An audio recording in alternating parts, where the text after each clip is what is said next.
Vou chamar aqui, pessoal, para falar com vocês o Paulo Felipe Oliveira Antônio. Ele é superintendente de TI do BMG, olha só. Olha a oportunidade que a gente está tendo, né, de conversar ali com o superintendente de TI, vocês ali, todos os desenvolvedores. Bacana.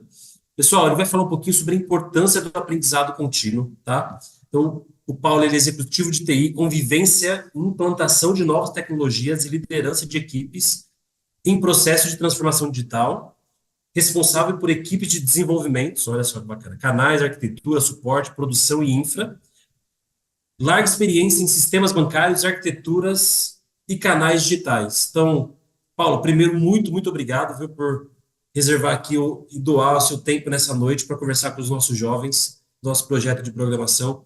Muito obrigado por você estar aqui com a gente e a palavra é sua aí. Ah, legal. Obrigado, Wesley. Eu que agradeço a oportunidade. Fiquei muito feliz mesmo pelo convite. Agradeço a você, a Camille, a todo o time aqui por abrir essa oportunidade para a gente. E confesso que foi um exercício bem legal. Assim, eu reparei, recortei algumas fotos, algumas coisas assim para a gente trocar ideia. E foi um exercício super legal para mim. E confesso que eu fiquei triste, né? Quando a gente estava conversando, eu perguntei se o evento era presencial ou digital, né? Que acho tão legal essa troca presencial, mas eu devo confessar que vocês escaparam de uma boa, porque eu peguei um resfriado semana passada que eu tô até agora super congestionado, então o virtual para a gente vai funcionar bem melhor. É, E aqui, pessoal, assim, eu montei a voz, vai falhando um pouquinho, é normal, tô com um rescaldinho aqui de resfriado. É, Boa noite, pessoal. Boa noite para todo mundo. Eu montei aqui um pouco, assim, da minha trajetória, assim, né, das coisas que foram acontecendo na minha vida, ao longo da vida profissional, as escolhas e tudo mais. Então, separei algumas fotos e montei uma espécie de uma linha do tempo, mas mais para dar um pano de fundo, assim, dos desafios, né, que a gente vai enfrentando na nossa carreira, na nossa vida. E para mim, um tema muito claro, né, que ficou claro esse tempo todo é a importância do aprendizado, né? A gente não pode parar, não. Chega no momento da escola, da carreira, da faculdade, que a gente fala, pô, já aprendi, já aprendi o que eu precisava aprender, daqui para frente eu tô tranquilo. E, gente, não existe, né? Assim, a gente sabe na teoria que não existe, mas eu trouxe aqui para vocês alguns momentos na minha vida prática em que eu, né, que eu vi que isso aconteceu e que a gente é chacoalhado fortemente ali da árvore, né? Então, talvez eu precise de um primeiro treinamento aqui falando em aprendizado, a ver como é que eu compartilho aqui no Zoom, que eu não estou acostumado a usar, mas acho que conseguirei. Vamos lá.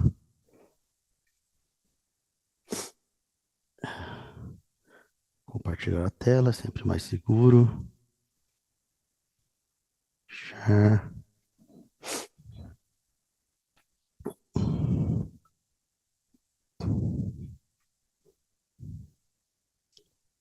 E vamos ver se deu certo. Deu certo? Estão vendo uma tela branca? Isso, tela Sim, branca. Por sim, incrível sim. que pareça, era o objetivo. Vamos lá. Pessoal, então, começando aqui, tá? Paulo Felipe, tenho 49 anos, nasci em 21 de setembro de 74. E essa é a primeira fotinho que eu tenho aqui. O registro estava com 9 meses, pessoa simpática ali no colo do meu pai. É o que temos de registro da época, tá? Aliás, foi um grande aprendizado que eu tive, que não tenho registros fotográficos. A vida não era digital, como é hoje em dia. Falando um pouquinho da minha experiência, meu pai já é falecido, né? Ele morreu em 2010. E era uma pessoa super legal, assim, vou compartilhar bem da minha vida pessoal mesmo, tá? Para vocês terem, assim, uma ideia da trajetória, né? Ele era um cara super nota 10, gostava muito de mim, gostava muito dele, super bom, fazia muitos amigos e tudo mais, mas não tinha uma boa cabeça, assim, não era uma pessoa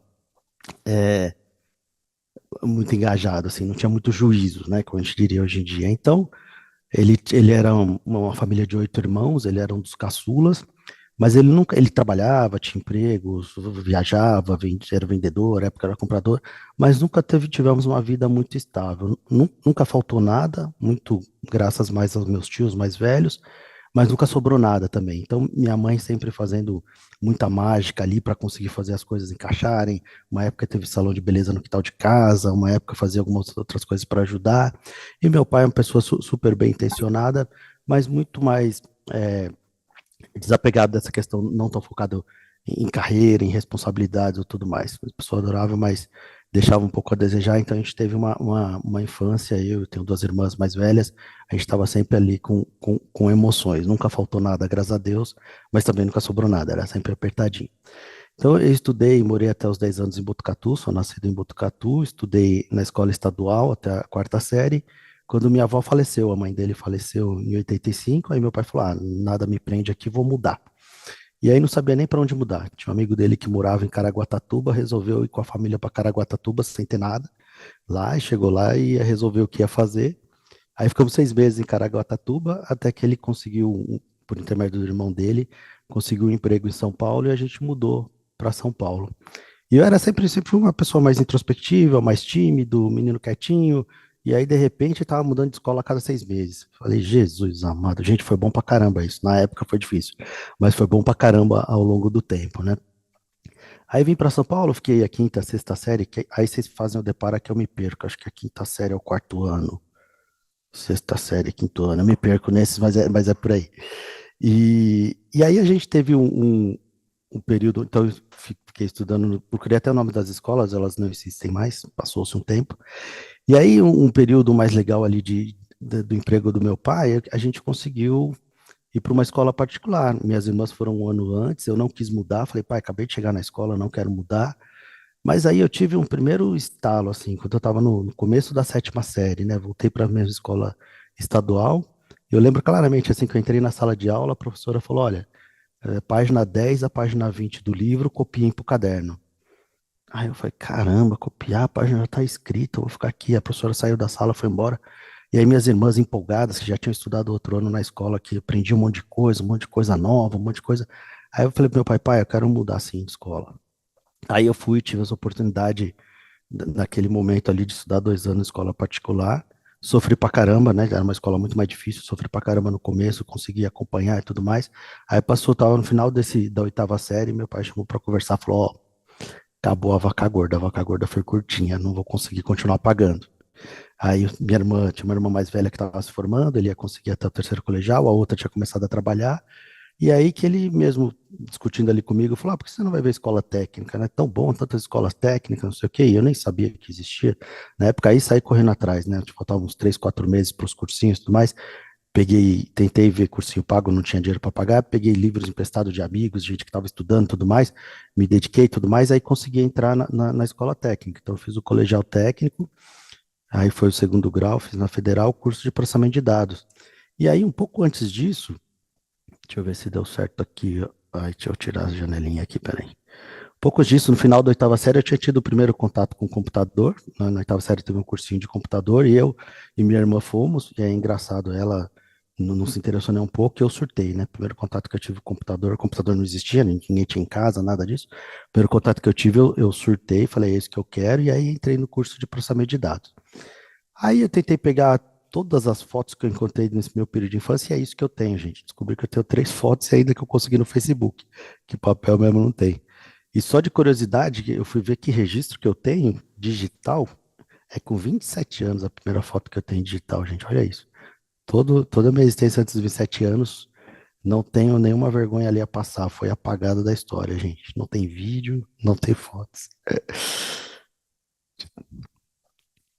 E aí, né, terminando quando eu estava no final do colegial, surgiu a oportunidade de fazer o estágio na Telesp. Deixa eu voltar a telinha aqui. Tive a oportunidade de eu fazer o estágio na época Telesp, depois virou Telefônica, depois a Vivo, eu estava com 17 anos. E aí, ainda, deixa eu voltar aqui. E aí, no final também, quando eu terminei o curso, estava no finalzinho ali, o Itaú estava recrutando pessoas para começar como programador, já por causa do curso técnico. E aí eu comecei no Itaú como programador em 93, programando aqui no mainframe na época. Era isso aqui, gente. Eu peguei da internet, mas era exatamente isso em que se programava na época, tá? Não existia, o microcomputador ainda não era muito utilizado em empresas. O que se tinha desenvolvimento chamado mainframe na época, eu comecei com um bichinho desse aqui. Aí, né, em termos de curiosidade, tem 3 amigos, 2 amigos que começaram comigo na mesma época, estudaram na mesma escola, começaram no mesmo dia que eu. O Hélio acabou seguindo carreira no Itaú, tá lá ainda com atividades muito parecidas, são 32 anos depois. E o Leandro ficou alguns anos, depois virou professor de geografia. E aí o meu, vocês vão ver aqui pra frente, sem spoiler. Aí nessa época eu já tinha uma grande dúvida do que fazer, né? Eu estava aprendendo bastante tecnicamente no Itaú como programador. Eu tinha aprendido nos 4 anos de colegial técnico e no Itaú era o dia todo desenvolvendo, fazendo programa, aprendendo. Era um conhecimento técnico muito grande que eu estava recebendo ali, né? E aí eu fiz o cursinho à noite no Anglo, queria fazer a faculdade, então eu trabalhava durante o dia, vida normal, e aí à noite eu ia fazer o cursinho. E aí começou a grande dúvida, prestei umas 4, 5 faculdades e prestei administração e computação. E o que se dizia na época, gente, em 1993, é que não existiria, por incrível que pareça, gente, se dizia que não existiria mais a profissão de desenvolvedor. Na época chamava programador. Se alguém ouviu isso recentemente, saiba que eu ouvi isso há 20, a 30 anos atrás. Existiam umas ferramentas que chamavam Case na época, que diziam que você ia fazer só os desenhos do fluxo e ela ia gerar todo o código. E o que se dizia, eu fui conversar com os professores ou tudo mais para ver o que a gente ia fazer. O que se dizia assim, ó, a tecnologia não vai evoluir tanto, o que você precisa aprender é sobre negócios. E aí eu fui fazer administração na USP. E, gente, foi um período, talvez dos mais cansativos e intensos, assim, da vida. Entendo muito, acho que o que muitos estão passando aqui, né? A gente tem uma carga de trabalho normal e depois vai para uma faculdade à noite, é um período super intenso, foram 5 anos de trabalho e estudo forte ali. Como é que a gente aprendia na época, né? Até brinquei assim, ficava na sala de terminais trabalhando com uma colega que era mais experiente, não tinha onde eu pesquisar, não tinha onde eu procurar, não tinha nada, eram as pessoas, né? Então eu virava para o lado para a Silvia, uma super amiga, fiquei anos e anos trabalhando ao lado dela, que a gente tirava dúvidas com ela, né? E a sensação que a gente tinha era essa, né? Comentei um pouquinho com vocês, a sensação de que, ó, de tecnologia eu já dominei, eu já sei o que eu preciso fazer, né? Tô tranquilo, eu não preciso aprender muito mais, vou aprender sobre outras coisas. Mal sabia eu, né?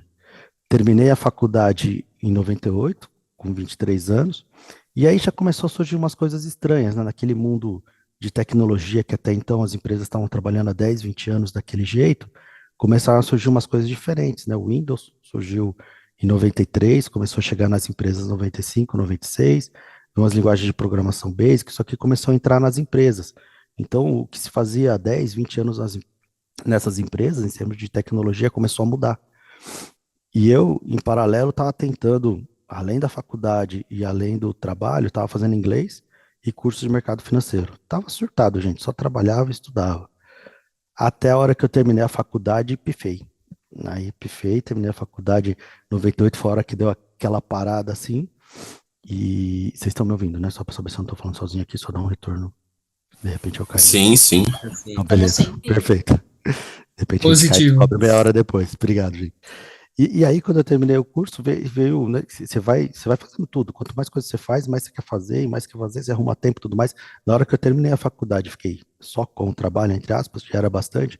Cara, minha saúde tava um caco, assim. Começou a aparecer feridas na pele, furúnculos, assim, vários, uns 20, 30, assim, nas pernas, nos braços, tudo mais. Fui no médico, comecei a fazer uma série de exames, fiquei um tempão, faz exames. O médico viu tudo que era possível ver e falou: olha, assim, não tem nenhum problema de saúde, você não tem nada, né, que suspeitaria de câncer, de doença autoimune, de uma série de outras coisas. Falou: ó, você não tem nada, o que você tem é uma resistência, tá super baixa a sua resistência, e isso é ligado à qualidade de vida, alimentação, estresse, principalmente estresse. Então, né, eu tava com 23 anos. Falou: ó, você muda seu estilo de vida, ou você tem poucos anos de vida, porque uma hora uma dessas infecções cai na sua corrente sanguínea e aí é sorte. Que é uma coisa que se ouve aos 30, aos 40, 50 anos, né? Que ele muda seu estilo de vida, que senão você vai morrer. E eu vi que aos 23 eu já estava num ritmo absurdo, tinha feito um monte de coisa. Eu falei, não, peraí, né? Momento de reflexão, a gente tem que saber também equilibrar as coisas. Então, primeiro grande aprendizado, minha crise veio aqui, minha crise do para que senão você vai morrer, você está fazendo coisa errada, veio aqui. E aí, gente, né? Não basta essas mudanças, eu achava que eu dominava, que estava tranquilo, surgiu um negocinho chamado internet. Ele veio um pouquinho mais para trás, mas em 95, mais ou menos, que chegou nas empresas. E de repente, aquele mundo que eu sabia de tecnologia que estava super dominado, de repente tinha 5, 6 linguagens diferentes que eu tinha que aprender. uma estrutura, um ambiente muito mais complexo e tudo tinha mudado, né, tecnicamente. Isso aconteceu num período de 4 ou 5 anos dentro das empresas, estava todo mundo aprendendo junto.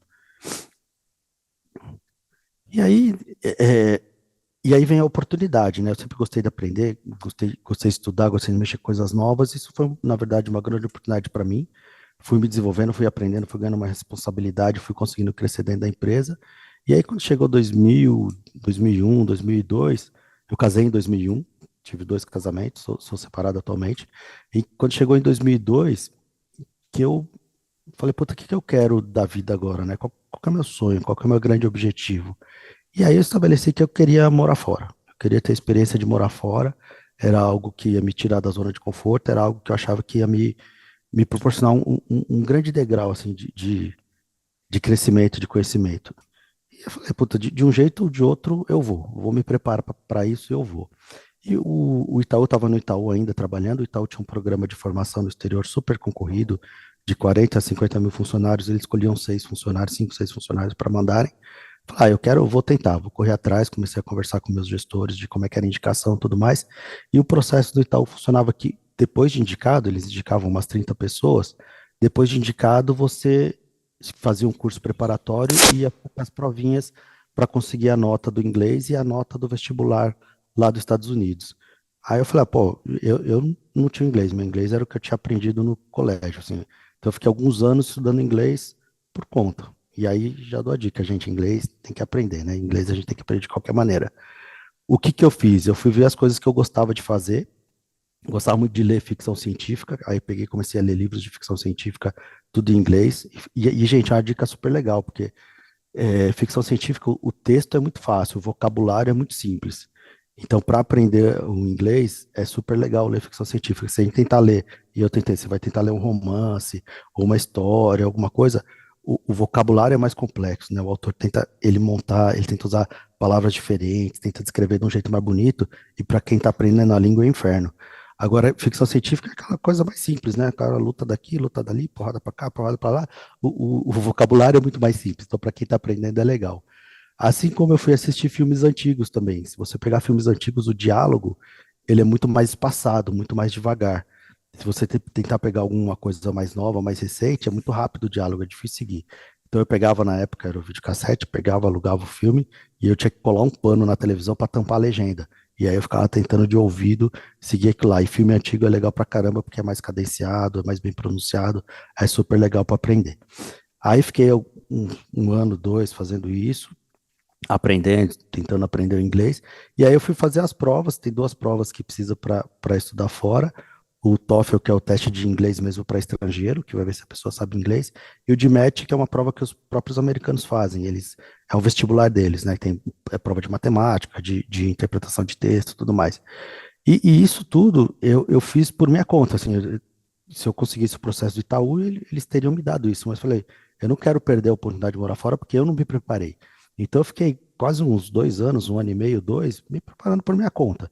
Estudei, fiz todos os exercícios, pegava os livros lá, ficava, viajava, fazia um monte de exercício na mão e, puta, fiz todos os exercícios possíveis e imagináveis do vestibular deles.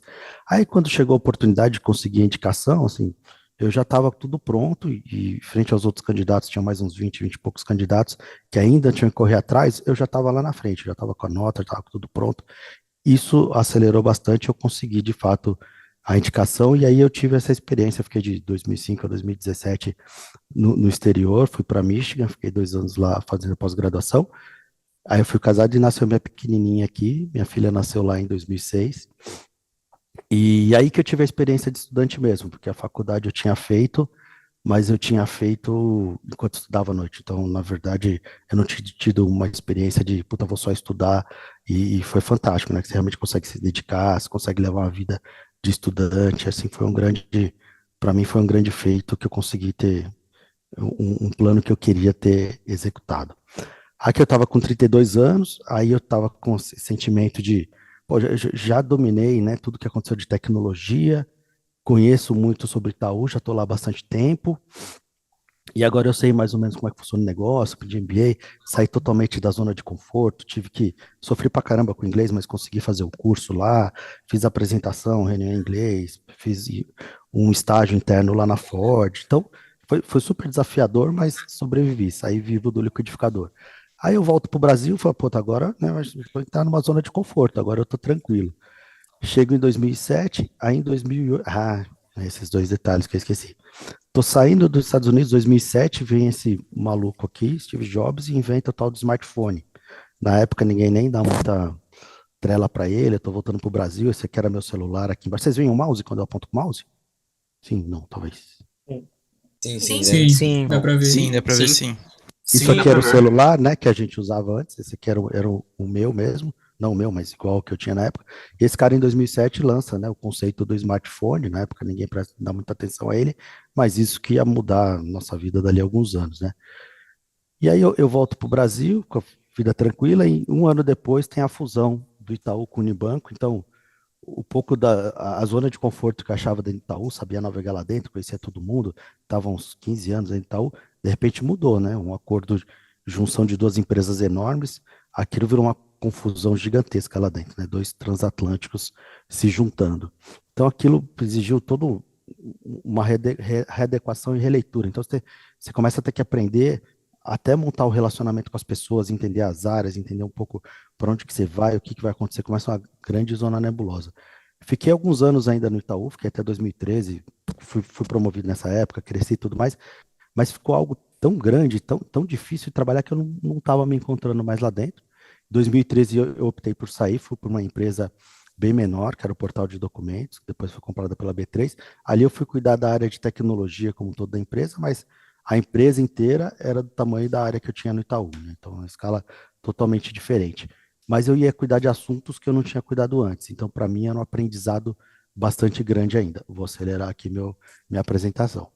Em 2012, minha pequena nasceu prematura, ficou uns dias na UTI, mas super saudável, não fez caldo nenhum, graças a Deus, é ela aqui, mais recente. E aqui, né, aquela sensação de, puta, agora sim, ó, eu conheço muito de banco, conheço muito de tecnologia, estou agora no momento que eu não tenho mais tanto para aprender. Só que aí, gente, aquela lançamento de 2007 estava chegando com tudo nas empresas, né? Assim, a gente estava começando a usar smartphone, a torta direito chegou na mão de todo mundo, e isso começou a transformar o mercado. E aí o próprio mercado mudou. Então, em 2015, eu conversando com amigos que tinham saído do Itaú e estavam no original, os bancos começaram a se reinventar. Então eu achava que conhecia de banco, trabalhava 20 anos em bancos, e de repente começou a se falar de banco digital. O próprio banco estava se questionando o que que era ser um banco, né? Não existia mais agência, a agência era o próprio celular. Gente, isso aqui virou de ponta cabeça o mundo, né? Para mim, né? Era uma tecnologia totalmente nova que a gente tinha que aprender, e de repente a gente estava falando dos próprios bancos, que estavam aí 20, 30 e tal, tem mais de 100 anos, começaram a ser desafiados, e o próprio negócio em si estava mudando o tempo todo. Então, você fala, o que que eu conheço no fim das contas, né? Aqui meu pequeno nasceu, 2014, o Fê, o figurinha aqui hoje, e essa é a mais velha, a Mari, que nasceu lá nos Estados Unidos. Ela aqui atualizada, ela aqui já com VR lá em casa usando, para você ver como a tecnologia vai evoluindo. E aí, no fim das contas, né, lá por volta desse período 2015, 16, 17, eu meio que desisti de achar que eu sei alguma coisa, assim, eu vejo que, na verdade, o que eu sei, né, e o que a gente tem que saber é como aprender. Então, a gente às vezes não fala isso, parece meio óbvio e tudo mais, mas quando a gente domina alguma coisa, quando você vai e você aprende, dá uma sensação de zona de conforto da gente falar, não preciso mais aprender, não preciso mais desafiar muito mais, né? Eu dominei isso, com isso aqui eu vou longe. Gente, não vai, a gente não vai nem até a próxima esquina, né? Então, o skill mais importante, a atitude mais importante que eu vejo ao longo do tempo é essa da gente saber aprender, saber que você precisa se questionar e saber que você precisa correr atrás que as coisas estão mudando. E aí, né, falando disso no original, puta, a gente eu tive que reaprender uma série de coisas, uma série de conceitos. Começou a falar de nuvem, de microserviços, ver Alexa, aprendi a desenvolver na Alexa.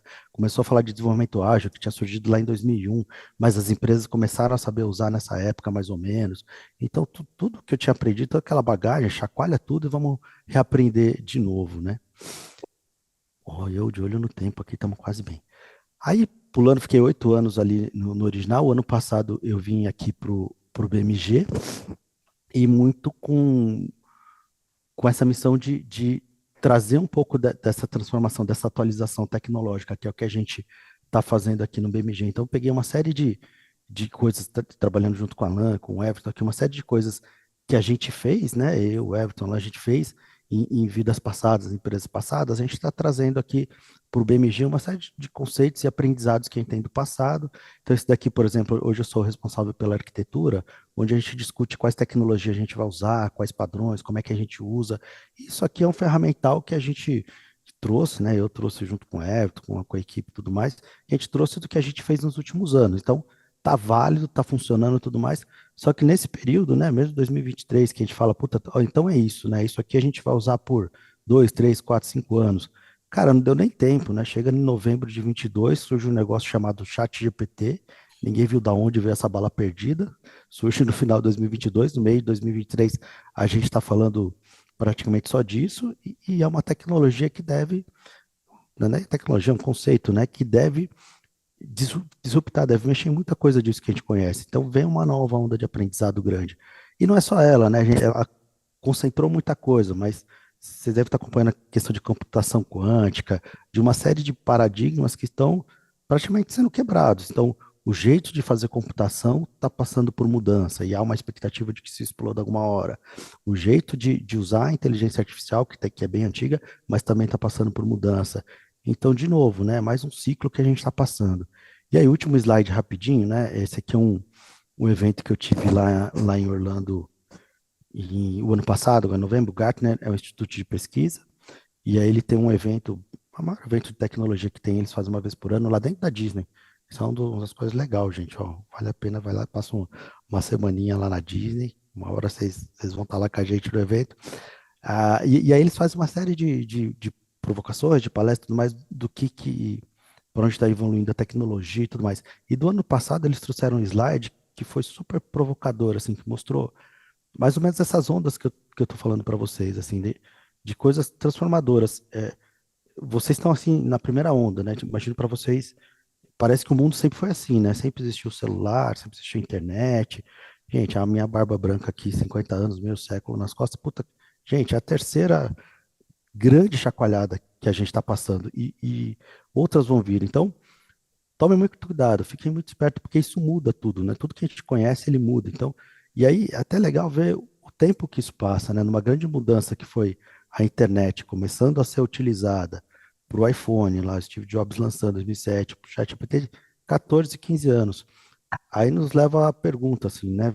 Daqui 15 anos, ninguém faz a menor ideia do que vai acontecer. O que a gente sabe é que talvez nem chegue a 15 anos, pode ser que seja mais rápido, mas uma coisa transformadora, gigantesca como essa vai surgir também.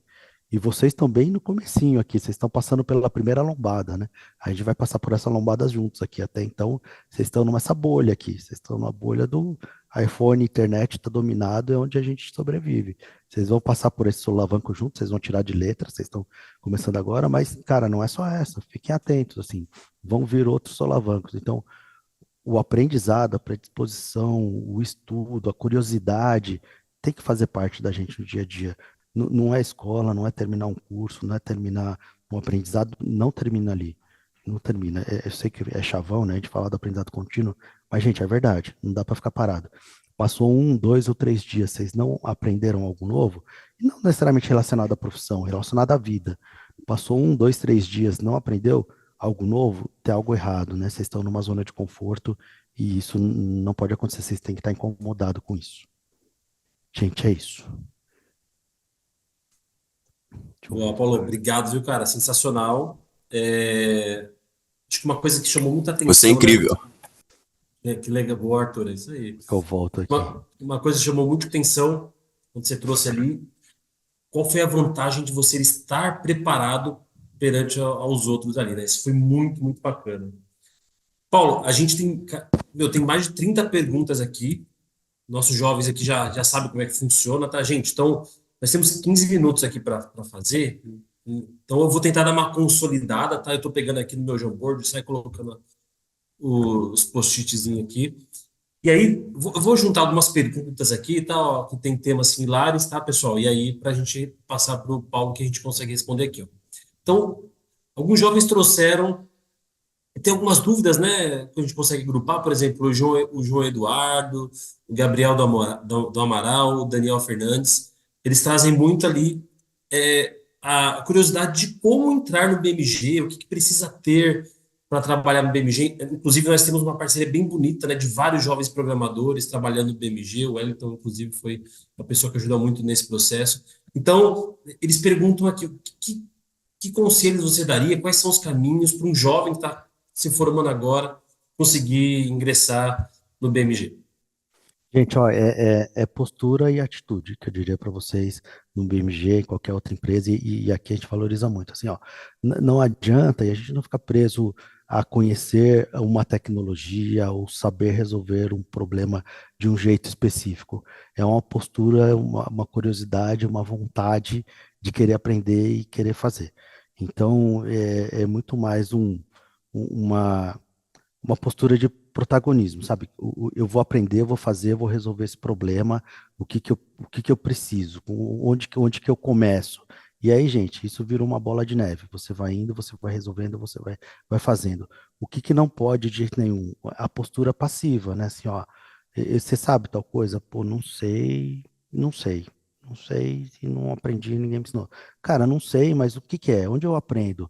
Onde que eu vejo? Como é que vocês usam? Tem alguma dica? Onde eu começo? Gente, é essa vontade, abrir os olhos, assim, ó. E vou falar para vocês até resgatar um pouco. Quando eu falei aquele negócio que eu queria morar fora, queria estudar fora, era um negócio surreal para mim, assim, não tinha condição nenhuma, não tinha jeito nenhum, e eu sabia que eu ia patrocinar, consegui patrocinado pelo Itaú, porque eu ralei uns 2, 3 anos para conseguir ser patrocinado, mas se eu não fosse, eu ia por conta, já tinha visto outras bolsas, bolsa da própria faculdade, bolsas de outros institutos, era um negócio que eu ia fazer. Eu ia morar fora e eu ia ter essa experiência. Como é outro detalhe. Então, para a vida de vocês também, quando vocês colocam um desafio dentro de vocês, que vocês sentem lá no coração, isso aqui eu vou fazer, isso eu vou fazer. Gente, não tem para ninguém, não tem. Quando vocês colocam, incorporem a um objetivo de vocês, aquilo está feito. Tem várias maneiras que aquilo pode se concretizar, mas aquilo está feito de verdade. Legal, boa.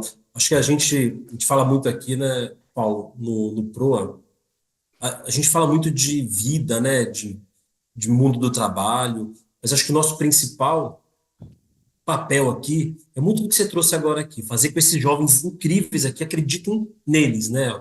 A gente acredita muito neles aqui, a gente vive por eles, então acho muito importante, é o nosso papel transformador também de fazer, principal, mais do que uma linguagem Java, uma .NET, é fazer que eles acreditem neles, né? Acho que esse é o nosso principal papel aqui. E é isso, pessoal. É muito importante que vocês acreditem que vocês possam, né? Que vocês vão conseguir chegar onde vocês almejam.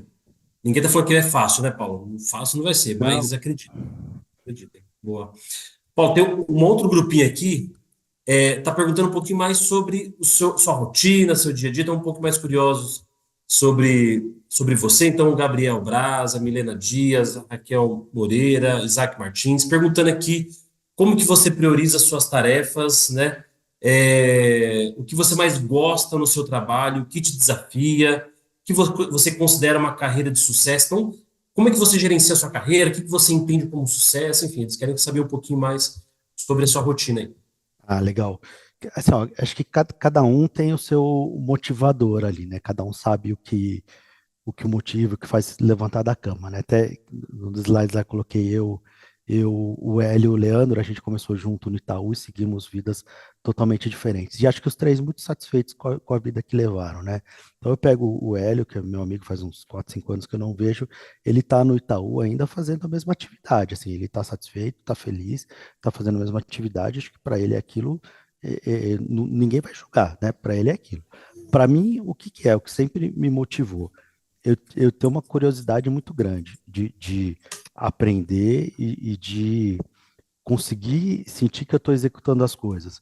Então, sempre que eu entrei num período em que começa a ser mais do mesmo, né?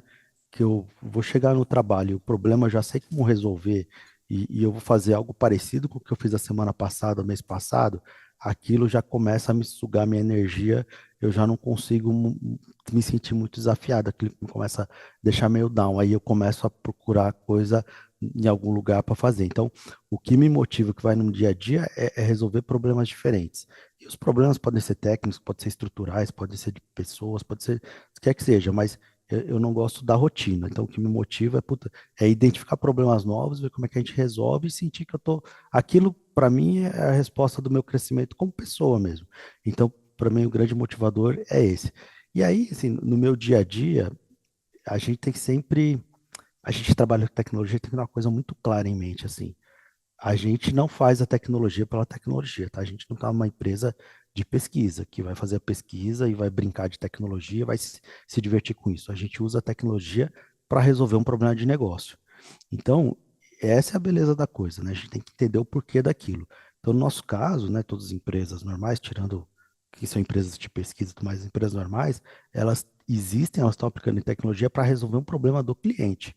Então, a gente, no fim das contas, tem que entender que o que que a gente faz, tudo que a gente move, os projetos que a gente faz, as decisões que a gente toma, ela tem que, no fim das contas, conectar em alguma coisa que trouxe uma melhoria para o cliente. Ele vai contratar um produto de uma maneira melhor, ele vai ter uma satisfação melhor, ele vai ter acesso a algum produto, alguma coisa diferente que o BMG consegue proporcionar para eles. Então, para mim, sempre foi a junção resolver um problema prático, né, do cliente, da vida, tudo mais, usando a tecnologia.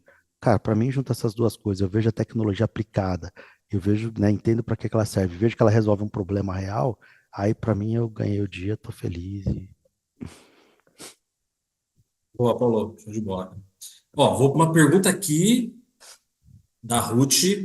É, ela gostaria de saber como foi para você enfrentar um momento delicado de saúde em 98, conseguir conciliar o autocuidado e ainda assim priorizar a sua vida profissional, né? Você acredita que leva tempo para estabelecer uma rotina nesse sentido? E aí, principal, acho que é muito rico para ele aqui, se você tem alguma dica, né, para esse Tem, equilíbrio, enfim, como é que foi ou esse tem, momento? a gente tem que aprender com os tombos que leva, né? Gente, assim, é equilíbrio, tá? A resposta para isso é equilíbrio na vida, assim. A gente vai ter momentos da vida em que a gente vai mergulhar um pouco mais no trabalho, aí tem os momentos que a gente vai fazer escolhas da vida pessoal de casamento, de ter filhos, de fazer uma viagem, alguma outra coisa. Tem momentos que a gente vai mergulhar um pouco mais no estudo, na vida acadêmica. Tem momentos que a gente vai mergulhar um pouco mais na vida do esporte, da saúde e tudo mais. O tempo todo, algum desses fatores, eles podem estar um pouco à frente, mas nunca pode estar essas coisas e um deles ficar muito para trás. Então, se a gente deixa um deles, a nossa vida social, afetiva, com os amigos, com a família e tudo mais, se a gente desprioriza muito ela, a saúde, o exercício, a alimentação, se a gente desprioriza muito ela e foca num deles, qualquer um dos três que a gente fizer, né, o religioso, tudo mais, depende do leque da pessoa, mas qualquer um deles que a gente deixar muito para trás em detrimento ao outro, vai dar, desculpa o português, mas vai dar merda, gente. Qualquer um deles. A gente foca muito no social, esquece do profissional, vão pagar o preço uma hora. A gente foca muito na família, muito no trabalho, esquece da alimentação, do exercício, vai dar merda, vai pagar. Pode ser que pague com 40, com 50 anos, pode ser que quase pague com uns 20 e pouco aí que eu quase paguei. Então, assim, é equilíbrio, gente. Assim, você tem que saber que durante alguns períodos curtos você pode deixar um pouquinho, mas no longo prazo não. No longo prazo tem que equilibrar esses pratinhos. Tem que equilibrar. Façam isso. Não deixe para trás, né? Vocês estão, puta, no auge da saúde, no auge da inteligência, tudo. Mas, gente, para a vida, não pode deixar nenhuma dessas tartaruguinhas escapar. Bom, Paulo, é isso aí, equilíbrio, né? É isso. Equilíbrio. Paulo, a gente sabe que o sonho de muita gente, muito jovem, principalmente na área de tecnologia, né? Que são os nossos jovens aqui, tem um sonho de morar fora, né? E quando se traz isso aqui, surgiram algumas curiosidades, enfim, vou pegar duas aqui, a Regina e a Isabela Ribas, né? Então, qual foi o seu maior desafio quando você foi morar fora? E se você tem alguma dica, né, para esses jovens que estão aqui e querem morar fora ali, principalmente nesse contexto da galera que trabalha com tecnologia. Olha, eu acho que o maior desafio, e era o tapa na cara que eu precisava mesmo assim, é sair da zona de conforto, tá? A gente, né, eu vivia numa bolha que já estava acostumado, zona de conforto total.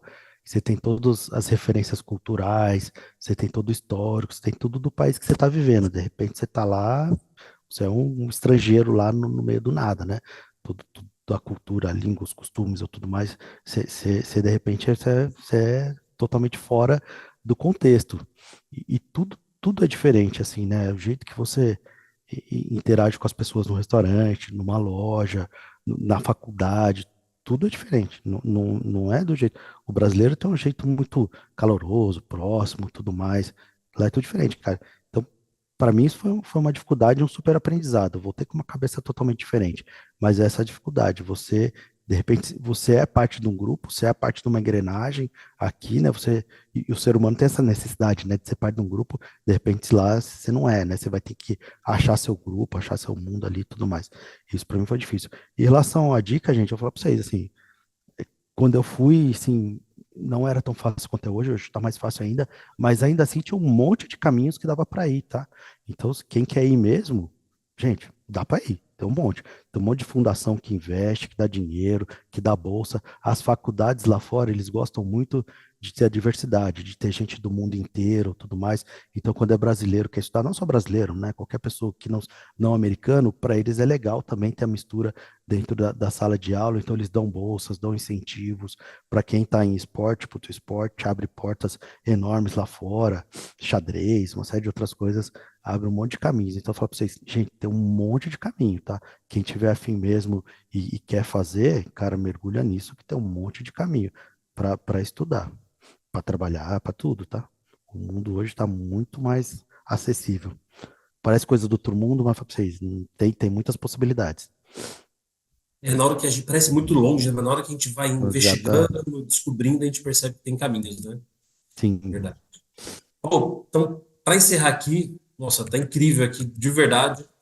Eu vou colocar uma pergunta aqui parecida, né? Na verdade, um pouco de futuro e um pouco de DevOps, né? Então, a Milena pergunta aqui como a cultura DevOps está sendo implementada no BMG. E o Gabriel Vaz faz uma pergunta um pouco mais ampla aqui. Qual que é a sua visão no futuro de tecnologia, né? Pro profissional de tecnologia? O que você enxerga de perspectivas aí? Acho que sobre o DevOps primeiro, eu pegar mais facinho aqui, a gente está evoluindo bastante, o banco usava muitas tecnologias diferentes, mas a gente está montando, já montou, né, o time do Everton cuida disso, talvez até ele fale um pouco disso, a gente montou uma super esteira, assim, de tecnologias padrão e uma esteira bem automatizada que dá muita produtividade, muito ganho para o desenvolvedor. A gente definiu boilerplates, componentes ou tudo mais, a gente nosso grande objetivo é tirar a complexidade técnica do desenvolvedor para ele resolver o problema de negócio mesmo. Então, é um assunto que tá bem madurinho aqui, é legal, depois a gente pode até trocar mais ideia, mostrar um pouco mais, é bem legal o que está sendo feito aqui nesse sentido. Sobre futuro, gente, a tecnologia, assim, o que eu enxergo no médio prazo, assim, é que não deve existir mais dentro das empresas a área de tecnologia ou a tecnologia separada, né? A tecnologia ela é negócio, ela começa a misturar cada vez mais. Então, cada vez mais, o cara de tecnologia ele tem que saber o negócio, tem que saber o cliente, tem que saber o resultado que ele faz, e o cara de negócio cada vez mais sabe tecnologia, e uma hora isso vai juntar. A gente vai estar falando de pessoas que conseguem lidar tanto com tecnologia como com negócio. Eu passei por aquela onda lá atrás, né, no comecinho, não sei se vocês prestaram atenção, que há 30 anos já se falava que não ia ter o desenvolvedor, porque a máquina ia fazer sozinho o código. Agora o ChatGPT vieram com a mesma história. Eu não acredito, gente, não é dessa vez ainda não. Só vai mudar o jeito que a gente programa, muda a pergunta que a gente tem que fazer, muda o prompt, o jeito que a gente precisa traduzir para a máquina, para aí ela conseguir gerar alguma coisa que sirva. Então, continua existindo ainda o desenvolvedor, aquela pessoa que entende a tecnologia e sabe colocar as coisas junto, sabe como pedir, como orientar para que o código seja gerado e o código sirva para alguma coisa. Pode ser o ChatGPT, pode ser outra ferramenta para isso, mas continua sendo um desenvolvimento para mim. Legal, Paulo. Cara, sensacional. Muito obrigado, viu? Foi incrível Que mesmo. agradeço, velho. Aprendizado muito grande. Obrigado de coração. Eu acho que eu posso falar em nome de todos aqui. Se alguém quiser também abrir o microfone e agradecer ao Paulo, fique super à vontade. Muito obrigado, viu, Paulo, por estar aqui hoje com a gente. Obrigado. Pessoal, brigadão pelo convite, muito feliz mesmo. Obrigado, pessoal. Boa noite.